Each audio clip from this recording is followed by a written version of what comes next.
Ketika kita membuang makanan, sisa tersebut akan menjadi sampah yang membusuk dan menghasilkan gas metana, salah satu gas rumah kaca yang berbahaya bagi atmosfer. Penumpukan sampah makanan di dunia ini juga berkontribusi besar pada pemanasan global. Selain itu, setiap makanan yang kita buang berarti kita juga menyia-nyiakan sumber daya seperti air, lahan, energi, dan waktu yang digunakan untuk memproduksinya. Padahal, ada begitu banyak saudara kita di luar sana yang masih kekurangan makanan. Kamu akan membuat penurunan kualitas tanah dan air. Limbah makanan yang terurai dapat mencemarinya dan menyebabkan polusi yang dapat membahayakan tanaman serta hewan. Kamu dapat membuat penggunaan lahan menjadi tidak efisien. Setiap tahun, jutaan hektar lahan digunakan untuk menanam makanan, yang malah pada akhirnya makanan itu kamu buang. Mending digunakan hal lain saja lahannya, daripada ujung-ujungnya kamu buang makanan yang susah payah ditanam di lahan yang sudah tersedia. Kamu dapat menimbulkan kesenjangan sosial antara mereka yang memiliki kelebihan makanan dan yang mengalami kekurangan. Padahal, jutaan orang di seluruh dunia masih hidup dalam kondisi kelaparan. Tanpa disadari, kamu akan menimbulkan kerugian ekonomi. Bagaimana tidak? Kamu susah payah, kerja banting tulang tiap hari buat nyukupi kebutuhan keluarga berupa sandang pangan papan, malah dibuang-buang makanan yang masih layak.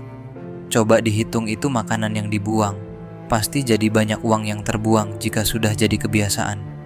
Terutama bagi kalangan orang-orang muda yang sering di tongkrongan, kafe, atau lainnya. Banyak yang tidak menghabiskan makanan yang telah dibeli.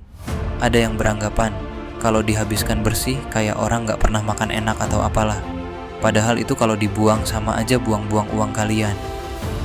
Coba pikir-pikir lagi, kebiasaan membuang makanan tanpa rasa bersalah bisa mengikis rasa syukur terhadap rezeki yang dimiliki, serta menurunkan kepekaan terhadap kesulitan orang lain. Ya contohnya saja saudara kita yang sedang berjuang di negara sebelah, masa kalian tidak bisa mensyukuri nikmat, bisa makan minum enak, tidur nyenyak, tanpa ada gangguan lain? Coba lihat saudara kita di negara sebelah mau makan minum saja susah. Dan mereka pun makan minum hanya untuk bertahan hidup. Tidak seperti kita bisa makan kenyang sepuasnya. Dalam banyak tradisi agama, termasuk Islam, makanan adalah berkah yang harus dihargai.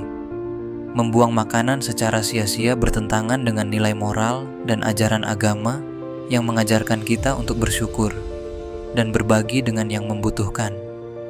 Hal ini juga ada dalam Al-Quran di surat Al-A'raf ayat 31 yang artinya, "Wahai anak cucu Adam, pakailah pakaianmu yang indah pada setiap memasuki masjid dan makan serta minumlah, tetapi janganlah berlebihan.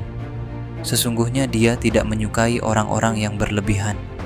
Ayat ini menekankan pentingnya tidak berlebihan dalam konsumsi, termasuk membuang makanan yang masih layak. Berlebihan adalah perilaku yang tidak disukai Allah. Dengan memahami dampak-dampak ini, kita bisa lebih sadar untuk menghargai makanan dan berusaha meminimalisasi pemborosan, baik untuk kepentingan lingkungan, sosial, maupun pribadi.